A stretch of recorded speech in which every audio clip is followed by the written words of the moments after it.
Hey everyone, we are joined right now by one of the hottest rising stars in America right now. She just had her match on AEW in on Dark in the tournament there. Didn't go her way, but we have Madi Wrenkowski, Miss Reality. She is here with us, and I thought you'd kick Britt Baker's ass, but it's okay. Yeah, me too. Britt Baker's local to us, so it's like weird. I don't know. So so pretty much you've been, we're going to start with kind of like how you got into wrestling just as a kid. And I know you've done a lot of these, so you've answered that a lot of times. So I don't want you to have to repeat yourself the whole time. So we'll try to get some different questions. Okay, yeah, no, I got it down to a T. I got it down to a T. So, I basically got into wrestling through my brother. He would watch it. I was my brother's brother. He only has sisters, and so someone had to do it. But no, so I would always watch it with him and basically be his crash dummy. Our main attention drawer, I guess, was the Team Extreme and Lita. And we would always watch them because the Hardy Boys are like legit. So when they came back that WrestleMania, it was like a fangirl moment. That's kind of what drew me back into wrestling, like for real, like watching it because I took a break. But that's beside the point. Basically got into it through him, ended up continuing with my life as one does. Went to college. I would always joke about becoming a professional wrestler. I would always say that I was going to quit and I was just going to go do that. My mom was like, no, if you're going to ruin your life, at least get your degree first. And so that's what I did. I got my degree and I was like, well, I just spent like more money than I'll ever see in my life on this degree. Maybe I should try and like find a job using that degree. And so I did. Unfortunately for me, but fortunately for you all, because if that didn't happen, then you wouldn't get to see me. Just kidding, sort of. But the place that I was supposed to go to, the volcano exploded. And so basically at that point, I had two choices, technically three: either wait, get relocated, or do something else. And that's exactly what I did. I saw that as a moment of fate. And at that point, I started looking for wrestling schools. Because I already had my degree, so it sounded like it was time to ruin my life. So I actually went to Booker T's fantasy camp at his school in Houston, Reality of Wrestling. And there I met Gino Medina. He's actually signed to MLW right now.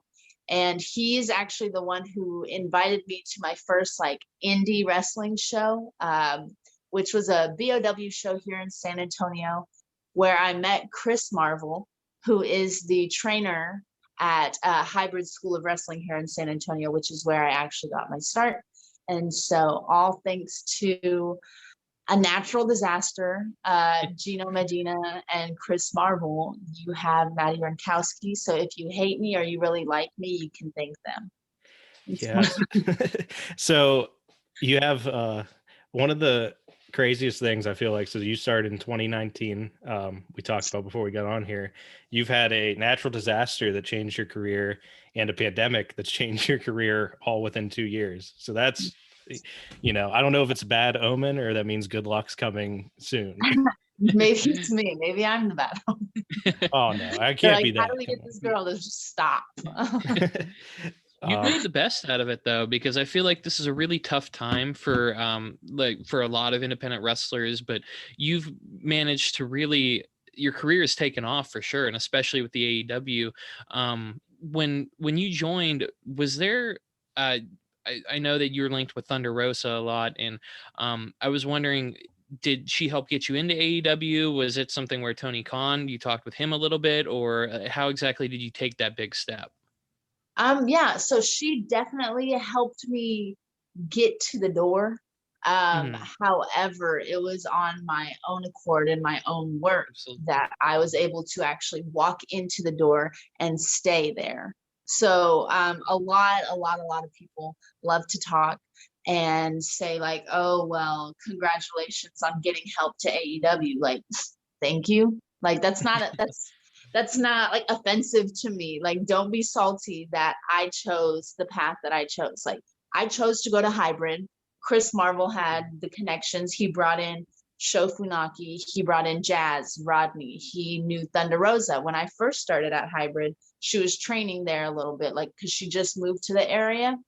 And so because I set myself up with that good foundation, I was later able to transfer over to now where I'm at the Dog Pound with Rodney, Jazz, Thunder Rosa. And so, like, if y'all want to be mad at me for making amazing business choices, that's fine.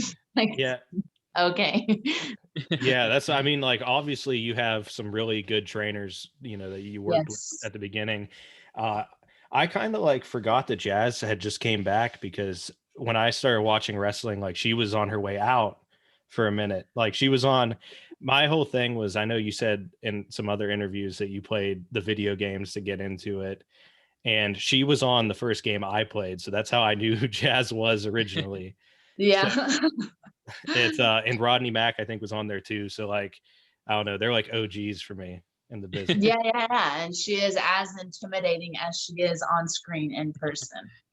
Yeah. So. Well, you got to have your first match against Jazz, right? So that had to be kind of terrifying.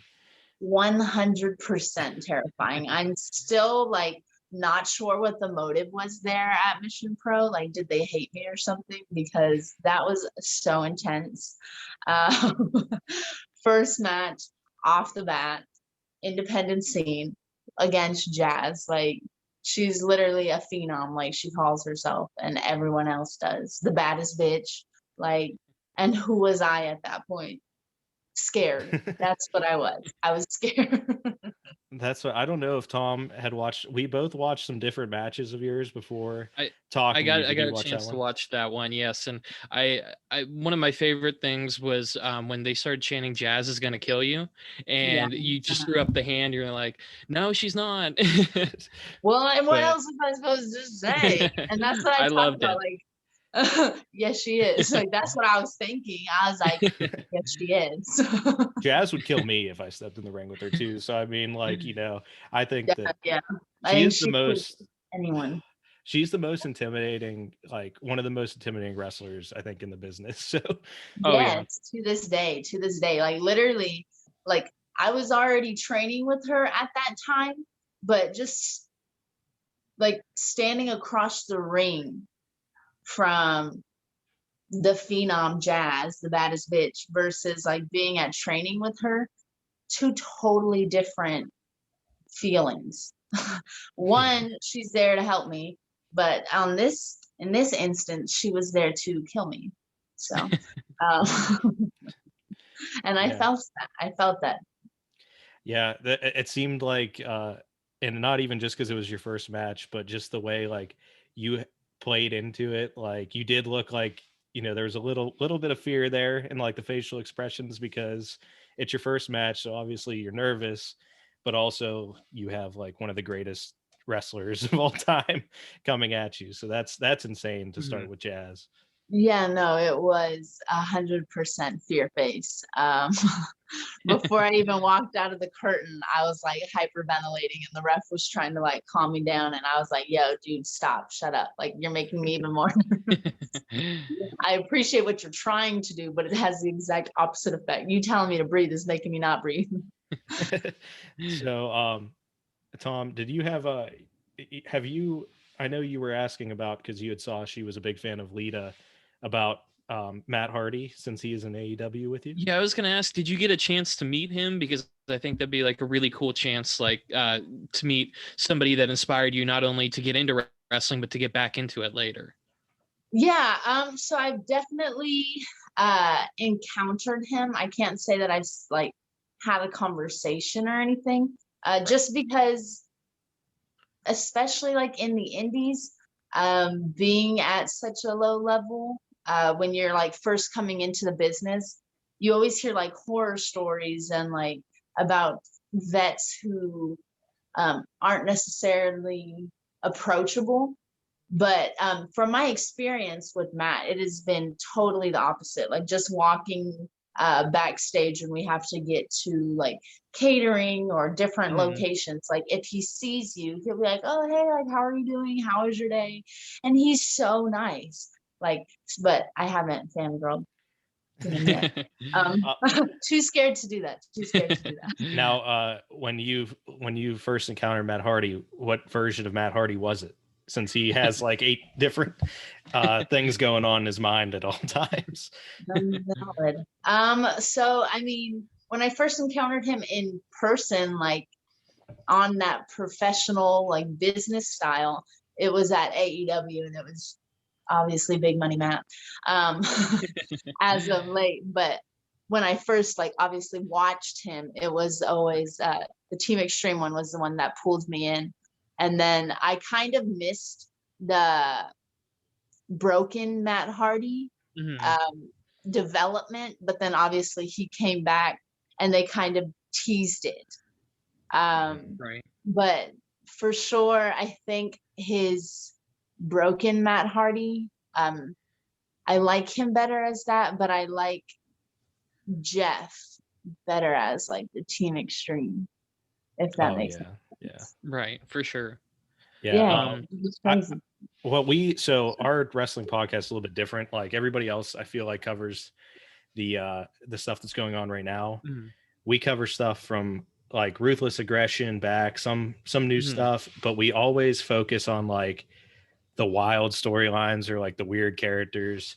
We try to bring that stuff back so people remember, because you know there's whenever you talk to somebody, of course they know like John Cena or somebody, but they might not remember like Kazarni or something, or like Big Daddy V or somebody. So that's like the kind of stuff we bring out randomly. So is there any like character from when you started watching that like some weird storyline or some funny character or different character that like you remember fondly?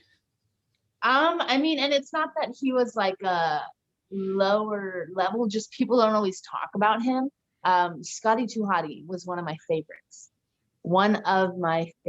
Like every time I played the video game, I was him. He was a character, and you always wanted to see them do the dance, and you always wanted to see him do the worm. Without a doubt, the worm was it.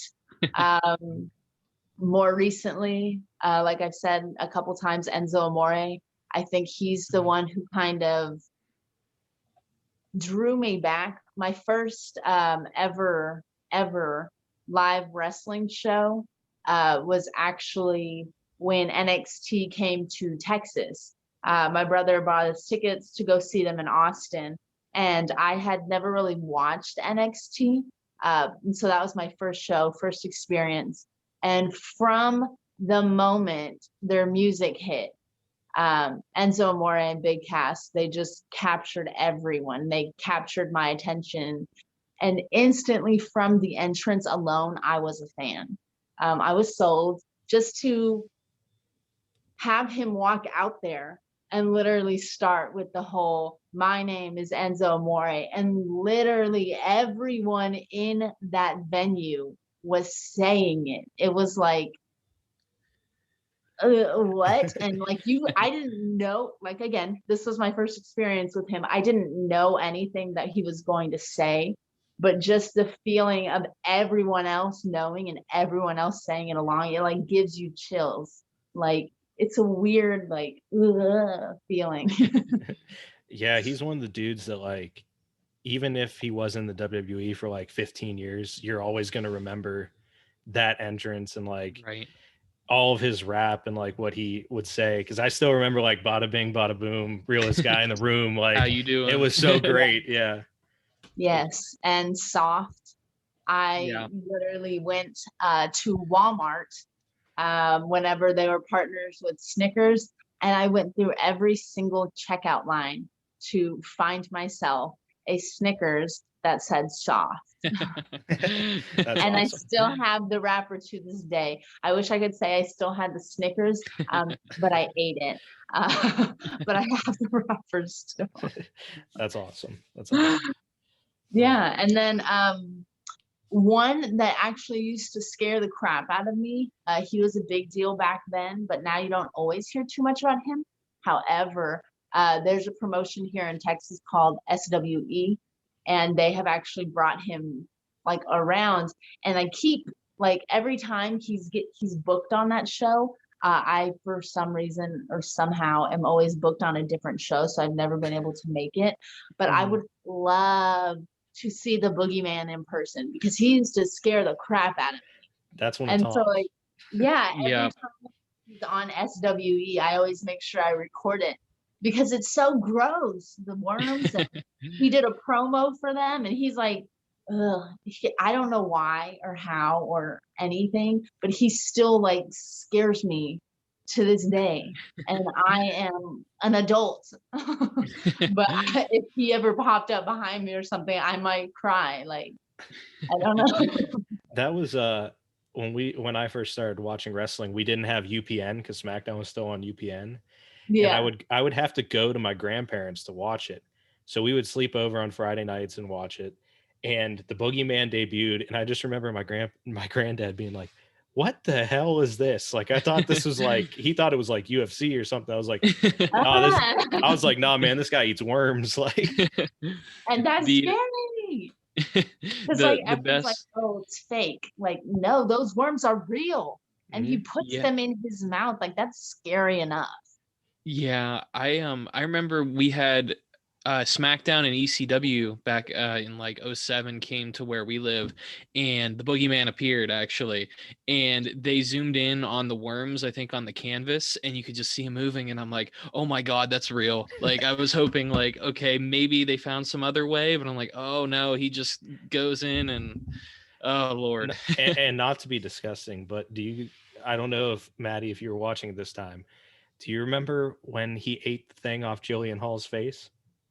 No. Oh my God. So quick story is that Jillian Hall, who ended up wrestling for a while with them, they brought her in for some reason with this like fake mole on her face that was like huge. And to get her to be a regular person again, they had the Boogeyman eat it on Friday Night SmackDown. Yep. And my grandpa was watching that with me too, and just gave me this like disappointed look at what we were watching. Yeah, I can imagine. But yeah, no, kind of like what you were saying, like even today, like if you all have time to go back and watch SWE stuff, like when he was on there, like I literally paused it and I was like, they're moving. Like to this day, he is still messing with live worms. And like at one point he threw it and I was like, oh my God, those crowd members, like, so like maybe I don't want to be on a show with him because I'm like low key scared of worms for some reason. I have no idea why. And I probably shouldn't have put that out in the universe. Yeah, now they're going to book you with them. People know my weakness. Now they're going to make you I'm also super scared of money.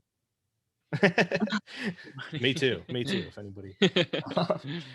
Oh God. So you said you played the video games a lot, like you had said. Did you have a favorite one?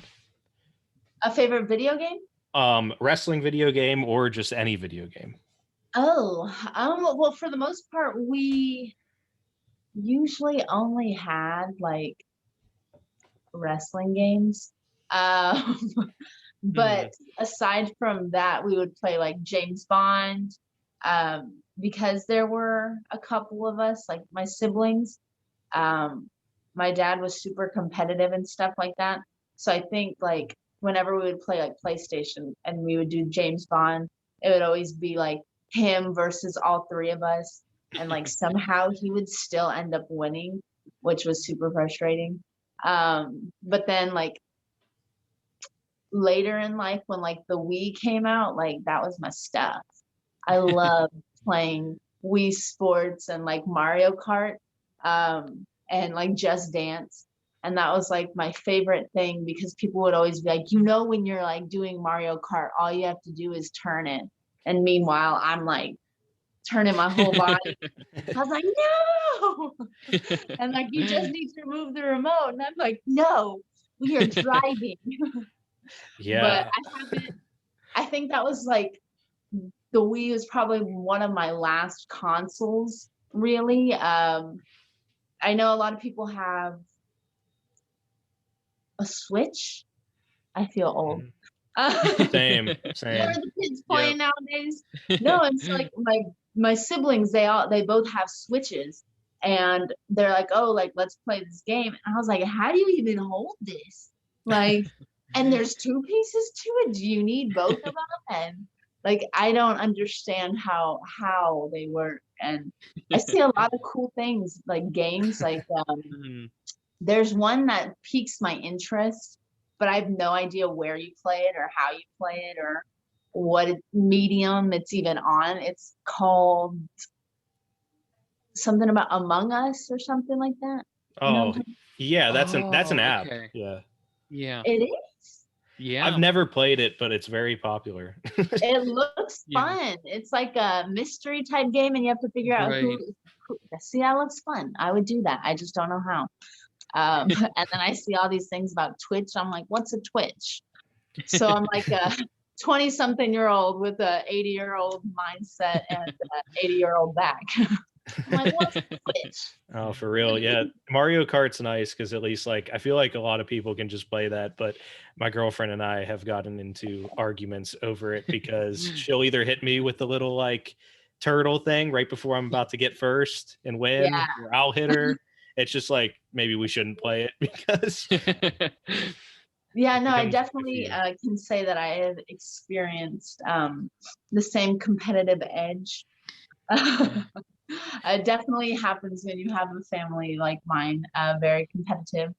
I remember back in my day, when kids used to play outside, we would always play Foursquare, and there was like whenever we would get in trouble, you know, like nowadays kids get like grounded from their phones and whatnot. We would get grounded from playing Foursquare because me and my siblings would be in the middle of the street, like fighting each other out. Because like, oh no, you didn't get me out. And like, the neighbors would be like, what is going on out there? Because it was like a neighborhood gang back in the day. Like you would always have like, I don't even know where kids are nowadays. Like when I go back to my family's house, like there's not kids playing outside. So like, I don't know how they do it, but back in my day, we used to run the neighborhood. It was like my siblings and the kids across the street, the kids next door. And we would always like go to war with each other. It was nice. Yeah, I feel like, it makes me feel old when we talk about stuff like that. Cause I think we're all the last generation that like did that, which is kind of weird. I feel like, but like now, like I have a 14-year-old cousin, and like it's just everything's so much different, and I'm not that much older than him, and it still makes me sound so old. But like I'm like, so what, like who's your favorite rapper or whatever? He's like, I don't really listen to music, I just watch like Twitch and like go on YouTube. And I was like, you don't listen to music? Like I'm just on TikTok. It took me forever to understand TikTok, and now I'm obsessed with it. I don't post, but like my For You page is so weird. Do y'all have a TikTok? My girlfriend is obsessed. Okay, see, like I start to question my life because like the For You page, it starts to like filter for like the things that you've like literally liked. And like my TikTok be like surprising me. Like sometimes it's like funny, like comedic things. The next it's like a Kardashian, and then somehow I end up on like Jesus TikTok, and I was like, okay, what did I like to make it to this point? Or like that's farmersonly.com. I don't know. Like that's what my girlfriend's is like. She just sits there on it all the time, like, and she'll be like, it'll be like dogs, cats, cats, and then it'll be like some dude doing an impression of like Shrek, and I'm like, where did this come from? Like, yes, there's this girl, I don't know if she's on TikTok, but I saw her on YouTube, and what she does is she eats edibles and then she does her makeup. If you haven't seen her, you have to. Like, I think she made herself Shrek one time, and she's just so hysterical. Like, the internet, man, like it's ruining people. It's great and not. Be on there and like fall into a wormhole. It's crazy. Absolutely. Oh my God. So I guess let's get back to some wrestling stuff now that we went through the TikTok craze and the video games. Me and Tom were both thinking about, like, you talked about training with Jazz and Funaki and Rodney Mack, and we were wondering if training like kind of came naturally to you. I know you've talked before in interviews about that you were an athlete growing up, but like I didn't know how much you were into like full contact and if that translated to the training. So as you all can imagine, there's not many full contact girl sports. However, any sport is a contact sport if you make it fun. So growing up, I did a lot of soccer, and it was very frowned upon heavily if you threw elbows, but if you didn't get caught or if it was an accident, like it was fine. Same thing with track. I mean, they weren't like watching you, but like that, it was a little bit harder to get away with it. If the starting line was like a little more full, you could definitely get away with throwing some elbows, which is something I thoroughly enjoyed, as well as in cross country. So a lot of my background is running. And in cross country, like the crowd only sees you for like portions of the course. So like what happens behind closed doors is behind closed doors. So did you hit a reality check on anybody like in the woods when you're going through, or? No, not yet. That was I wasn't that bold yet. I wasn't that bold. I was just throwing some sneaky elbows and tripping people up. Like that was it at that point. But definitely through college, I wanted to do rugby. But like it just wasn't in my cards. And insurance for rugby is like $300 alone.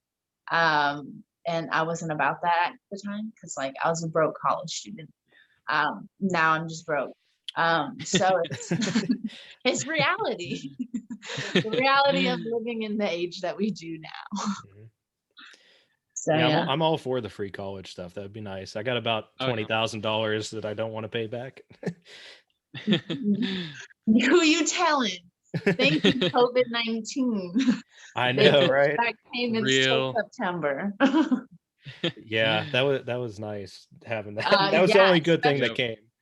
Yeah, because it was supposed to like end in like what, December or January. They're like, it should be over by then. And then I was like, yo, I haven't started paying them again. And then like we get an like a email and whatnot. They're like, oh, push back until September. I was like, thank God, because I forgot. I forgot that I was supposed to be doing that again. I was like, whoever decided that we were going to postpone them until September, I'm going to have to vote for them wherever they are. I will just, I mean, that did wonders for me. Postpone them, forgive them. Like, let's just all get on board. Like, come on. Yeah, exactly. Sounds good. It sounds really good. So like what was the hardest Tom, here you take some questions. I feel like I'm talking too much. Oh no, you're good. What do you think was like the hardest adjustment to get into pro wrestling, like during your training? Like was there anything that really came difficult, or was it all natural to you? I think, and even now, even today, like from the start to the present, the hardest thing about professional wrestling is the mental aspect of professional wrestling.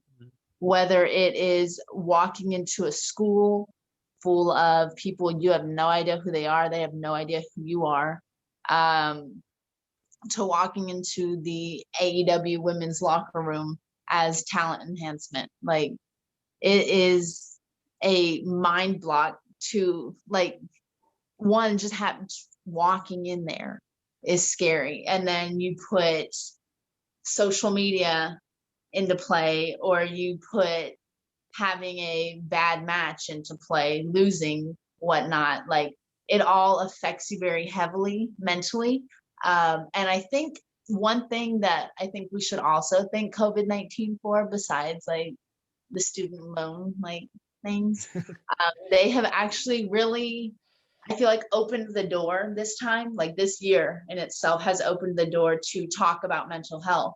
For instance, Kylie Ray was one of the big proponents of that. She so graciously shared that part of her life with the wrestling universe. The Me Too movement in itself kind of opened the curtain to the outside world, to what women wrestlers have to deal with.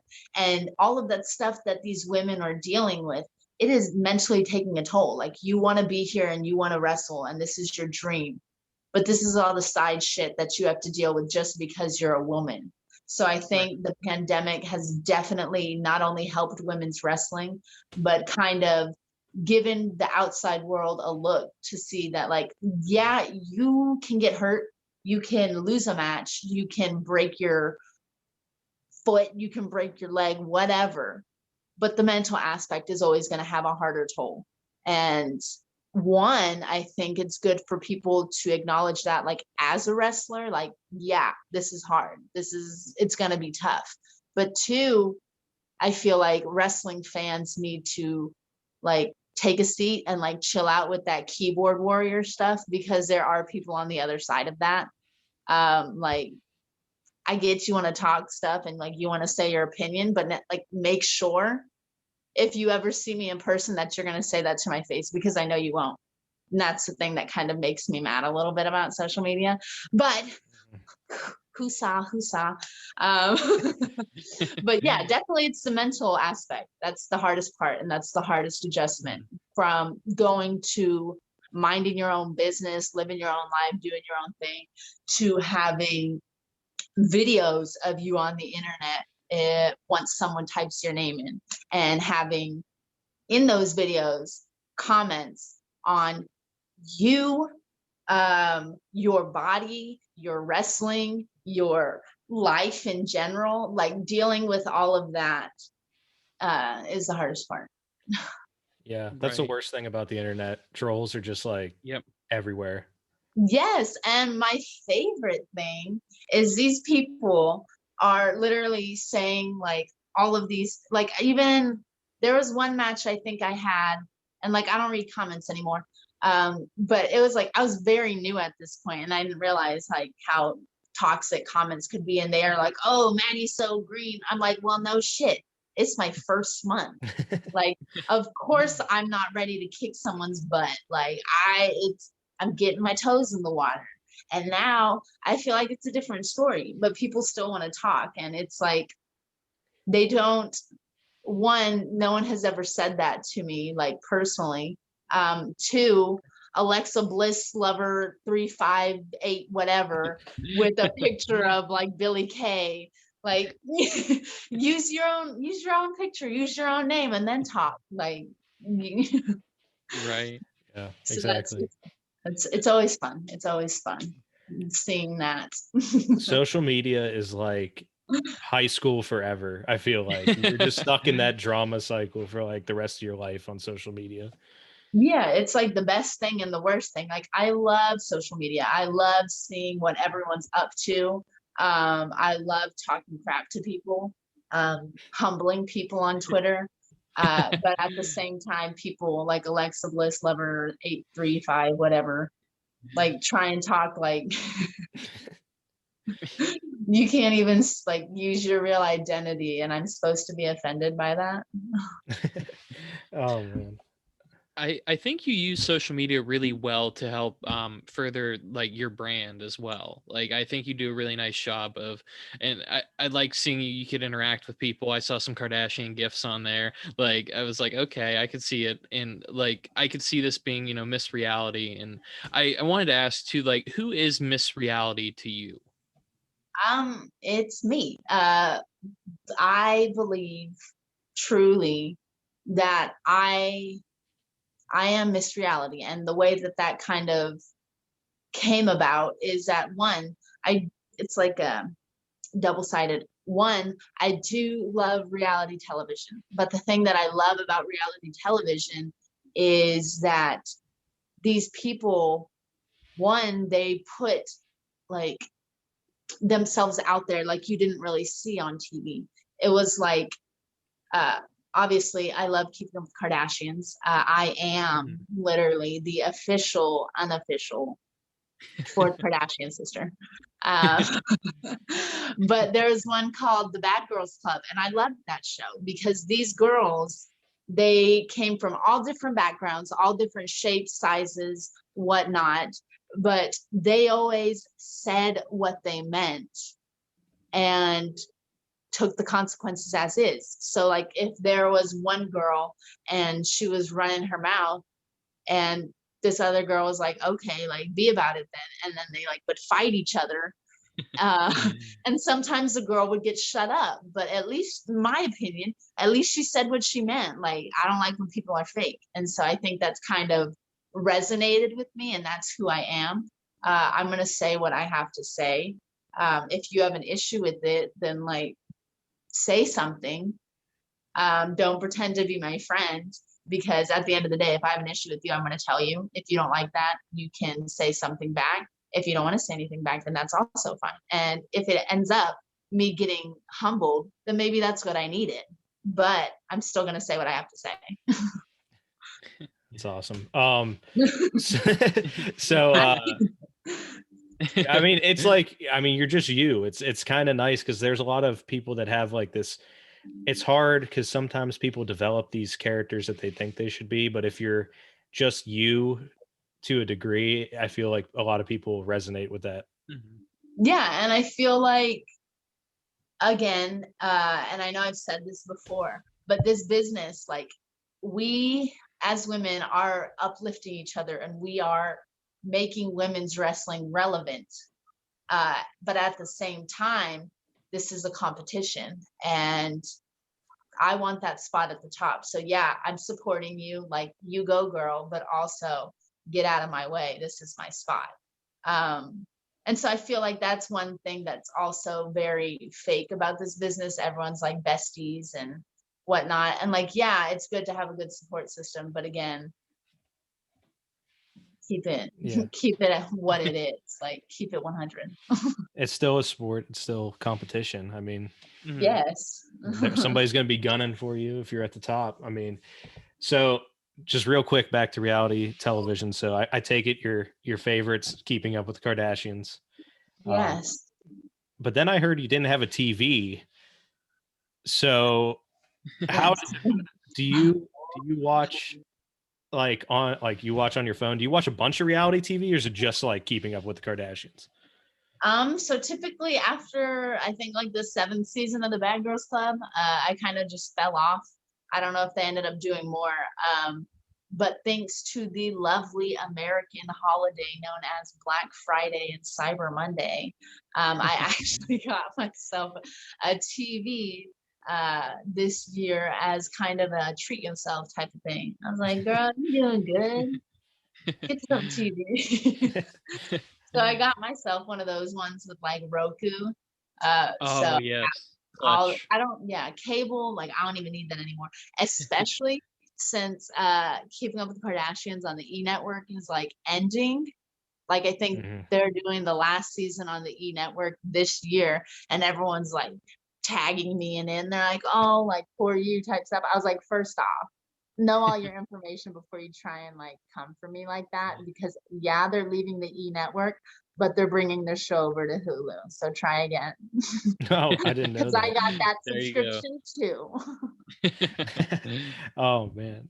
So I feel like we grew up in that reality generation though. Like, did you watch a bunch of MTV? Like, I feel like MTV was all over the reality TV. Like, yeah, I think that's kind of where it really started. And I literally just had this conversation with a couple people, like Fuego del Sol and Khan from ROH. We were talking and I was like, imagine if like nowadays they did those shows like Next or Parental Control. Like Parental those Control. That was my love shit. watching those. And it was like nice because we're all around the same age. Because like nowadays people have no idea what I'm talking about when I'm like, oh my God, Next. Like there was a show called Room Raiders or something like that. I don't even remember what it was, but like they would like kidnap the people and like put them in this area while the person would go and like go through their rooms, then decide who they wanted to date. Like 11, 10, 11, I don't even remember how old I was. Let's say like 9 or 10-year-old Maddie was terrified. I was like, oh my God, they're going to see my messy room. Like, first off, MTV didn't want me on there, but that was my biggest fear. I just remember like parental control was like Yes. what we would watch in the middle of the summer at my friend's house down the street after we like played kickball or something, and it was like you gotta watch parental control, like that raised a generation. Yeah, or like when you were staying up way past the time you should be and Silent Library was on. I would love to do like revamp that and do a Silent Library. I would definitely lose. I'm a little too loud. And once I start laughing, I don't stop. But it would definitely be fun to try. Like there's definitely a bunch of shows that I would love to at least try, like the Silent Library and like Wipeout. I want to do Wipeout. That's what I want to do too. There you go. I feel like I'm gonna end up with like a crick's neck or something. Did you see Wipeout's coming back? Speaking of that, John Cena's hosting it. You might have an in there. Yeah. What network? I think it's on USA. I'm about to go submit my application. So funny thing about that is I tried to. I tried to. Yeah. You because of COVID, you have to live in California. Oh. And I was so sad because I told my girlfriend, I was like, listen, I'm gonna get beat up on TV, but I'm gonna win like $20,000, so it's all good. I just want to see how like the big Wipeout balls, I want to see if they're actually that like bouncing. And like I don't know, like part of me is like, is this like real? Is it really that hard? Or like I don't know. No. I have nightmares. And like I would like to try one. American Ninja Warrior one time. I definitely wouldn't make it. I don't have the upper body strength, but I would just like to try some of the courses. Oh yeah, I have nightmares of like seeing my parents used to binge, like before binging was a thing. We used to binge Wipeout, and people used to get their heads smacked back so hard on that punch wall. It scared the shit out of me. See, I want to know how hard that stuff is. And Netflix actually came out with a show similar to Wipeout. Did y'all see that? The which one is it? I don't remember what it was called. Is it The Floor is Lava? That's what I was thinking of. Yes. Okay. No. Okay. So the only reason why I watched that show is because on Twitter I saw this like clip of and it was very relatable. In the clip, it was like these triplet dudes trying to complete the course, and one of them, they were like very in shape triplets, and he was on top of the pyramid that's like moving, and he's like, come on, use your big muscles to get over. And then he was like, I can. He goes, I haven't been to the gym. And he's like, why haven't you been to the gym? It's like, I've been sad. I was like, relatable. Yeah. Awesome. That show was like, that's the closest they had to Wipeout for a while, so I had to watch it. Yeah. And it was like the people on there, some of their ideas on how to cross, I was like, why would you do that? No, and when they would hit, there was one woman, she like smacked the crap out of her face. I was like, she's dead. She's drowning in that lava. She's dead. Someone get her. Yeah, people got messed up on there. Yeah, very much so. And then there was the Office crew, and there was like that bigger dude with the two girls, and he was making me so angry. Like he was like acting like a little baby. I'm like, you know what you signed up for. And it took them like forever to go, but I think all the other teams lost, so somehow they won. And then I was even more mad. I was like, girl, why are you getting so angry? I felt like every team had like one person that was like, all right, you guys each go one way. I'm going to stand here.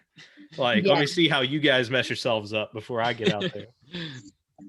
Yes, I would love to try that as well. I would love to I want to be on like a reality show. I think that'd be fun. Yeah, it could happen. You never know. You got to start putting your name into them.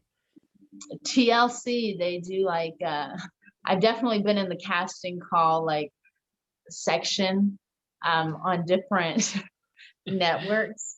Unfortunately, I'm not 16 or pregnant. I don't have like any of that weird stuff that the MTV shows are doing now. So MTV's kind of like nixed it for me. So I know on like what is that channel where they have like the Sister Wives? I don't have that going for me. Not 600 pounds, unfortunately. So there's a lot of things that I don't fit in. Which No is 90-day fiance. I don't have that either. It's a little hard to travel right now.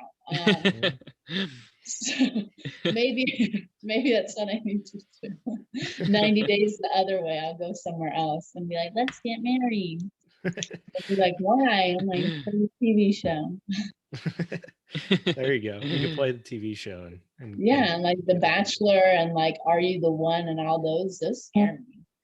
Like those scare me. I feel like so this is, I don't want to admit this, but I may or may not have watched The Bachelor a lot more than I should have because my girlfriend's really into it. Yeah.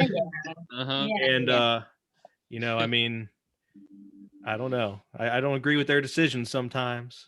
on who they pick. Yes. You watch it and you're like, oh, this is stupid. And then like 5 minutes later, you're like, are you kidding me? Like the girl who's wearing a crown, like that's stupid. Why would you choose? So my girlfriend was watching and I was like, I know who I would pick. And she's like, oh, really? Like you, duh, you girl. Oh, all right. Do you have anything else, Tom, before we like move into just the random questions wrestling wise? I think the last question that I had, getting back to wrestling just a little bit, in AEW, or really just in the entire world of professional wrestling, do you have like some dream opponents that you want to face off against? And I know that probably Britt Baker might be close to the top of the list, since after all, you got to get your revenge. Let's open it up to past or present too, just for the hell of it. Oh yeah. So you could fight Lita if you want.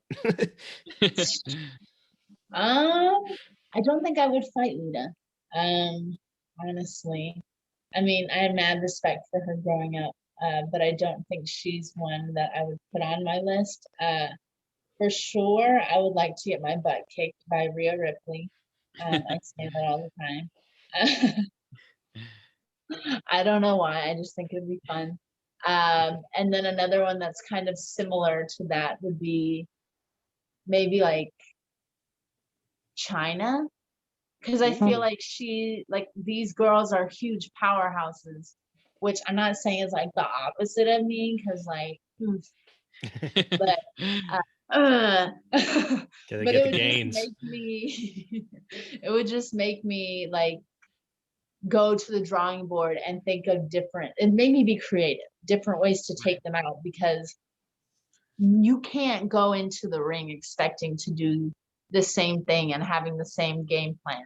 Like different opponents are going to call for different things. So I would like to try my hand at those ultimate powerhouse girls that are seemingly unbeatable, just to see how I would fare. Yeah, Rhea Ripley's. I saw her. NXT came to our town like right before, maybe like February, right before everything shut down, and Rhea Ripley was in a 6-woman tag match, and she was incredible. Like the crowd was just, I miss crowds so much. Like they were so behind her. It was awesome. Yes, she is a force to be reckoned with.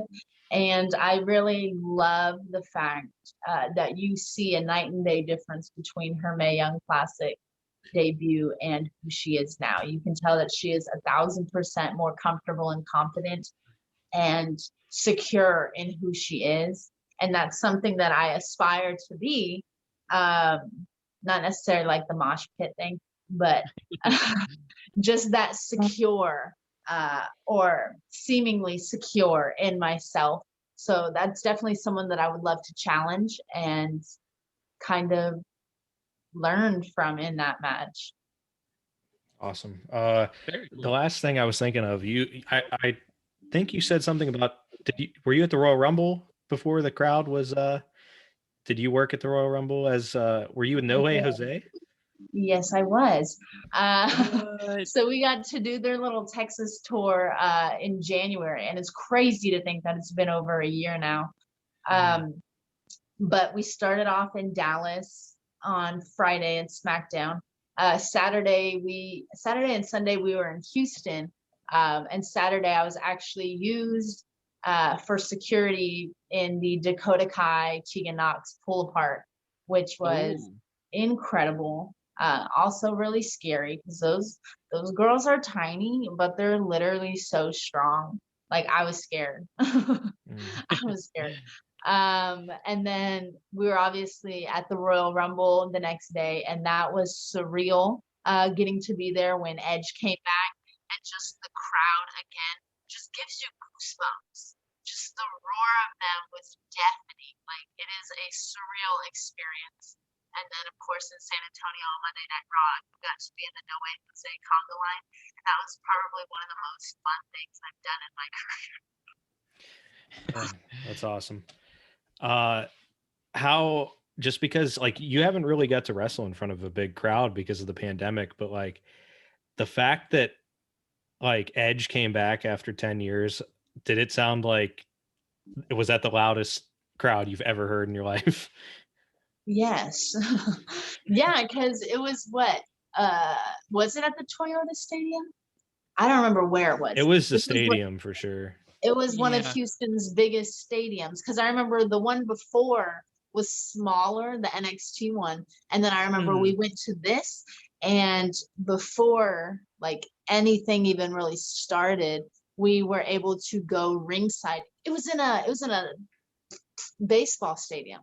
Oh, Minute Maid Park? Minute Maid, yes. Yep. It was in a baseball stadium. I remember that because we walked out onto the fields through like a dugout, and holy crap, first off, props to baseball players, because like that was intimidating in itself, and no one was even out there, just walking out. But then you see that huge setup they have for the Royal Rumble, all of the chairs on the field, plus all of the seats, and you just look up and there's all the boxes and everything. It was packed.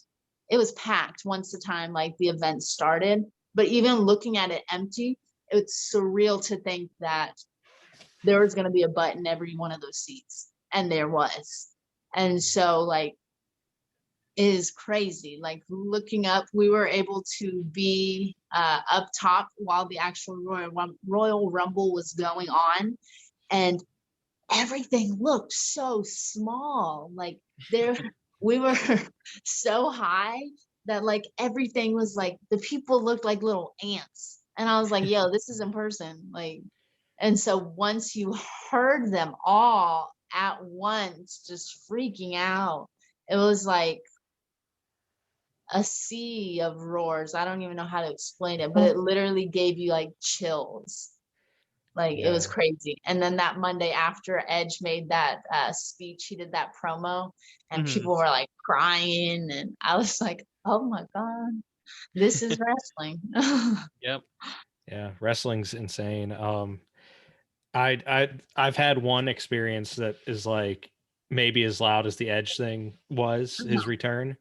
I was at the WrestleMania where the Hardys came back, and that's the loudest I've ever heard anything in my life. Yeah, that would be incredible. That would be incredible, especially how it happened. Like if I was there, I probably would have like passed out. But I imagine Edge coming back is probably up there with the hype or the noise level of the Hardys, but also probably like the shock and the quiet of when Undertaker lost his streak. Like I think it was probably like all on the same caliber of chills and goosebumps level. Man, the shock and quiet just in my basement when we were watching that. Oh, yes. Yes. And see, that's what makes it so incredible, because like, yes, everyone at home was probably like, oh my God, the Hardy Boys, or like, oh my God, Edge. And they like took to Twitter, but like watching the Undertaker lose his streak, like, silence is deafening. And you just sat there and you were like, Yeah. What the hell, WWE? That was like the most you shocking thing I've ever seen. You Yeah. questioned everything you have ever known. Like Yep. that was truly an experience. It's like I just remember when they put up the 21-1 graphic, and that's when I knew. I'm like, okay, this is real. This actually happened. What do Yeah. I do with my life now? Yeah. And even anytime after, like the WrestleManias that he's wrestled at, and they still like show the graphic with that one, it still hurts. And it still Yeah. makes you so incredibly angry. That's Which is like, yes, this is wrestling. that WrestleMania that I went to was him and Roman, where he had the retirement and left all his stuff in the ring. And the Yeah. people around me, it was just like the emotion in that arena was Mhm. insane. Yes. And that is one of the things that I do love about wrestling, is the fact that these people on this high level do so well outside of the ring at making that connection. Like they're fantastic wrestlers, but they are literally making people feel emotions, whether it's like scared, happy, or if it's MJF pissing you off on AEW. Like they are being who they are, and they are literally making you feel something, which is incredible that they have that ability. There was a I went to an independent show up near where a friend wrestles for, and I saw MJF for the first time, and we had another friend with us. His name is Frank, and he's like kind of into wrestling, kind of not, but when MJF started talking, he just increasingly got angrier and angrier, and it was like this is what it's all about here. Yeah, no, I can definitely attest he has that ability to do that. Yeah, he does. He's got the gift. Yeah, in person as well. He's just very MJF. All right, so this is we'll get out of the wrestling stuff. We've kind of touched on like some of these questions that we put together for we're gonna call it answer the 10 count. We got 10 questions, just random, and you can answer them as like it doesn't have to be rapid fire, whatever you want to do. But so the first one is, what is your favorite TV show to binge watch, and what's your favorite one from your childhood? Definitely love Keeping Up with Kardashians. And as far as childhood, I mean, they've been on for like 20 seasons, so Double 2 for 1. So I've heard, I think I know the answer to this one because we did our research, but what's your favorite food? Popeyes. Yeah. Good choice. Tom, have you had the sandwich? I have not had the sandwich yet. I'm so disappointed, but in myself. Maddie is the most disappointed I'm out of disappointed in you. And so the spicy chicken sandwich is amazing. Where we live, we don't have like Bojangles or like Churches or any of those other chicken places, but we got Popeyes, Chick-fil-A, and Raising Cane's. And I personally like Popeyes and Chick-fil-A, but that spicy chicken sandwich hits different. Yes, it does. You got to get the spicy chicken sandwich with a side of red beans and rice, a biscuit, and the only Texas thing to do would be to get a sweet tea. So ties it all together. I live by that too. Sweet tea's like sweet tea's my shit. So yes. But number 3 is, who is your favorite Kardashian? Courtney. Is there so she's my favorite too, because she's dating Travis Barker, and Blink-182 is my favorite band. So I mean, like, there's definitely other reasons to like I mean Kourtney Kardashian obviously is, she's like, crush, I just feel like she's the most real, literally and physically, of her sisters. So it feels right. Yeah, she's definitely like, I feel like the most down to earth of all the Kardashians. Yeah, and she's very blunt, and that's what I like. Do you Another have some of question them? would Yeah. be, oh yeah, I'll drop one here. What are your favorite hobbies outside of wrestling? Eating and Eating So, Popeye. yeah. All right. How many times do you eat Popeyes? Let's say like a week. Are you really fueled by Popeyes? Like, should you have a sponsorship? I definitely believe that I should have a sponsorship. I've already come up with my hashtag. It's going to be Body by Popeyes. So like I'm already putting in the work, and they just need to like help a sister out. I mean, I made them a Valentine's video and it's on my Instagram, and they didn't even respond. So like I'm taking them back even after they stood me up, and like that's love, is it not? Oh, yeah, that's true. One of these days they'll see what they're missing all this time. So wait, just going off of that, on your Instagram, we were looking through.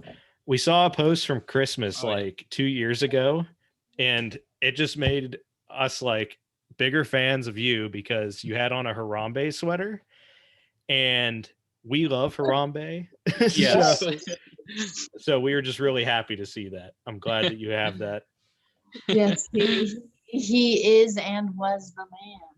Not literally, but he was the man. Yeah, it was a sad day in Ohio since, we are from here. It was Yikes. tragic. It hit close to home. Yeah. I think they had a petition to rename a team the Harambes after that happened. Yes, I think it was the Bengals. They wanted to rename them the Cincinnati Harambes. So should have did it. I think you kind of answered this too with American Ninja Warrior, but like if you had to pick a game show to be on, or Wipeout, a game show to be on, which one would you do? Family Feud. Yes. I have been practicing for my moment. Once someone, probably like my sister, says some dumb answer, I'm ready. Good answer. Good answer. Good answer. That's my favorite part. Have you watched any of the bad answer like compilations on YouTube? Yes, I literally go through a wormhole. My favorite is name a guy that starts with the letter H, and he goes Jose, and his family's like, good answer, good answer. Yeah. Oh my god, I can watch those and like laugh because he like, I know the one you're talking about too, because it's just hilarious. Like he hits the table, he's like, yeah, Jose. Like he was so confident in it. Yes. Oh my god. So that's what I want to do. I want to be on the Family Feud. Do you have a favorite Family Feud answer, Tom? Oh god, it's the Jose one. It's just perfect. It's the best thing. That, and I love the one where they were like, what's something that comes after pork? And the guy was like, cupine. And just like looked at Steve Harvey and he was like, what? I even like the little cameo Family Guy does when they play Family Feud, and Peter like answers this extremely intricate long answer, and they're like, why would you do that? And then it comes up on the board and he was like, I was in the survey. Oh my god, I just couldn't believe that. I can't believe he said cupine like it was a real word. Like so I don't know if you're a big traveler, but I'm sure you will be once the pandemic's over with all your bookings. But what's the favorite place you've been, or like where do you want to go to?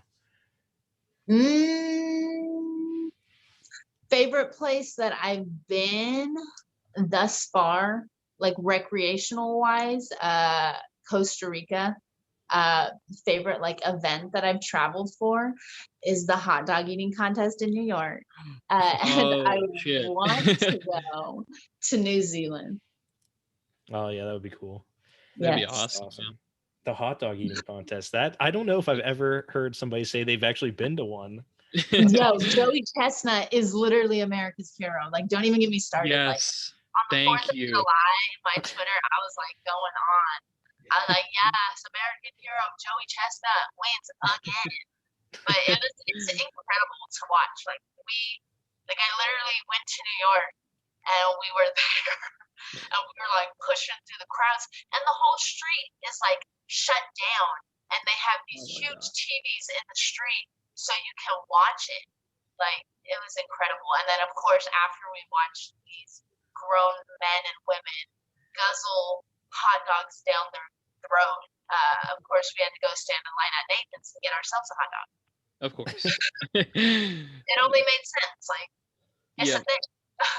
Yeah, it's a that's 4th of July tradition. I just can't believe people like people think Tom Brady, like they've declared him the GOAT, but like Joey Chestnut's more dominant, man. I don't know. He's the most dominant American athlete. Yeah, like you can eat 71 hot dogs and somehow still be alive and in good health.